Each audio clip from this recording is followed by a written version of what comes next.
শালা কুলে উঠবি না, শালা কুলে। এদিকে এমন হয়েছে যে প্রবল বৃষ্টির কারণে ক্ষেতের ফসল নষ্ট হয়ে যাচ্ছে, আবার কোনো কোনো জায়গায় অনাবৃষ্টির কারণে চাষের জমি পাথর পরিণত হয়ে যাচ্ছে। তেমনি জায়গার নাম ছিল মিথিলা। সে মিথিলা প্রধান ছিলেন সাথে অনেক অনেক বছর ধরে বৃষ্টি হয়নি, মরুভূমিতে পরিণত হয়ে গেছে। সেই সময় মিথিলা রাজা প্রজা তারা সকলে চিন্তিত ছিলেন, কিন্তু জনক রাজার গুরুদেব রাজা জনককে আদেশ দিয়েছিলেন, বলেছিলেন হে রাজা জনক, আপনি আপনার স্ত্রী যদি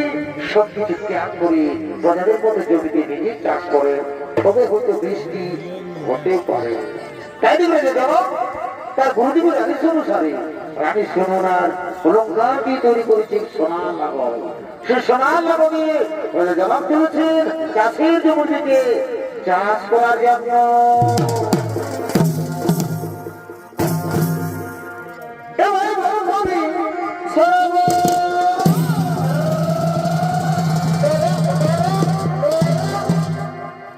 কি বলবে হে বন্ধু, চাষের দিনের খবর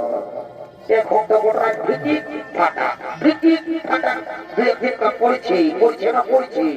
আর সন্ধ্যা হচ্ছে না জল। চাষের দিনটা যখন পৌঁছিবে সেই সময় যদি জলটাই হইল না, তখন মনটা কেমন লাগে বলো হে, বলো তোমরা বলো।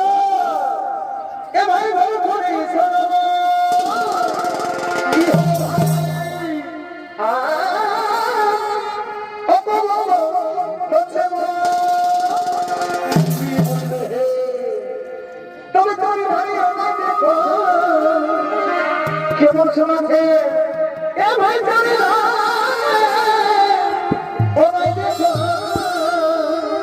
কি শোনাচ্ছে ভাই, ওই যে হাজার বলে শোনাচ্ছে এই হরি আছে।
শালা কুলা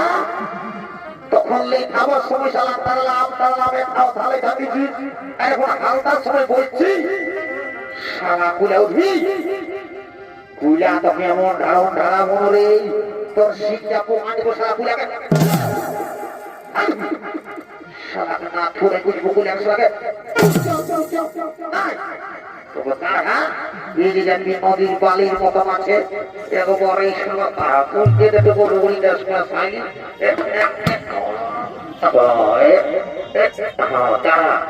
শালা কুলা উঠবি না শালা কুলা শালা কুলা উঠবি না বললে বড় বড় গরুগুলো আমাকে আমি খরচা ফুটাই দিয়েছি আপনি কি বললেন চ বলছি চ এখনো বলছি উঠা উঠা বলছি উঠা উঠাই উঠাই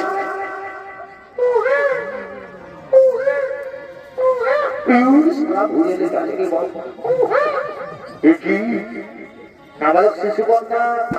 কে সে শিশুকন্যাকে ভাবে পানির মধ্যে ফেলে দিয়েছে না না না না এ হলো না কেবল শিশুকন্যাকে ভাবে পানির মধ্যে ফেলে দিয়েছে মন্ত্রী তুমি যেখানে থাকো শীঘ্র চলেছ আমার কাছে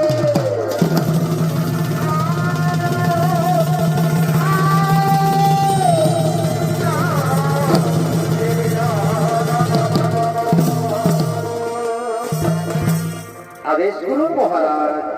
সনমন্ত্রী তুমি যাও নগর নগরীর সংবাদ জানিয়ে দাও কোন ব্যক্তি এই নাবালক শিশুকন্যাকে ভাবে মাটির মধ্যে ফেলে দিয়েছে তুমি শীঘ্র চলে যাও নগর নগরী গিয়ে সংবাদ জানিয়ে দাও নগর নগরী গিয়ে সংবাদ জানিয়ে দাও হে মহারাজ তাহলে মহারাজ তাই হবে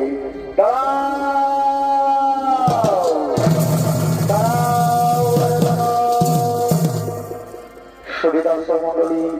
এদিকে যেন সেই দৈবগণে থেকে শুনতে পায় আজ যদি কোন সরকারে যে শিশু কন্যাটিকে তুমি পেয়েছ সেই শিশু কন্যা কোন সাধারণ কন্যা নয় এর জন্ম হয়েছে এই বিশেষ দেশে তার সময় এলে তা তুমি বলতে পারবে এই শিশু কন্যাকে তুমি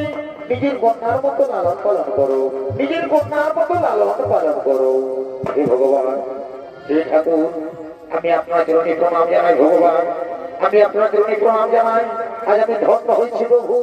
আমি আপনার চরণে প্রণাম জানাই রানী ও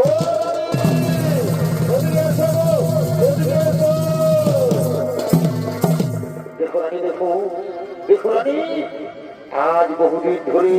আমরা কোন সন্তানের মা বাবা হতে পারিনি তাই সব ভগবান এই শিশু কন্যাকে আমাদের করে পাঠিয়েছে আজ আমরা বড় আনন্দিত আজ আমরা বড়ই ভাগ্যবান স্বামী সত্যি আজ আমরা বড় আনন্দিত আচ্ছা স্বামী আমাদের এই শিশু কন্যার নাম কি রাখতে হবে স্বামী শোনো রানী এর অনেক নাম যেমন মিথিলায় জন্ম হয়েছে তাই বলে এর নাম মৈথিলী আবার জনবাজার কন্যা বলে এর নাম জানকী আর আজ হালের আঁচলের মধ্যে পেয়েছি আজকে হালের আঁচলের মধ্যে পেয়েছি তাই বলে আজ থেকে নাম হলো আজ থেকে নাম হলো সীতা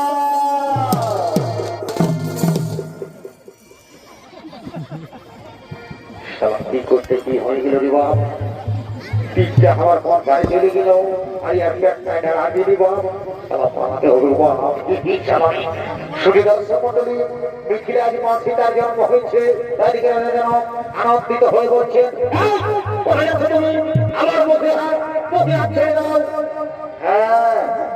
আর তুমি তুমি ঘরে মাটির মধ্যে শুয়ে একটি মা পরিয়ে করে কি করছো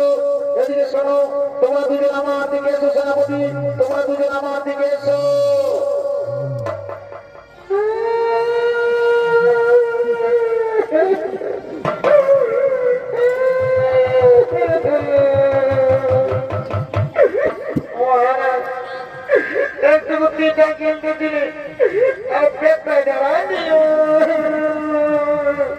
না সেনাপতি না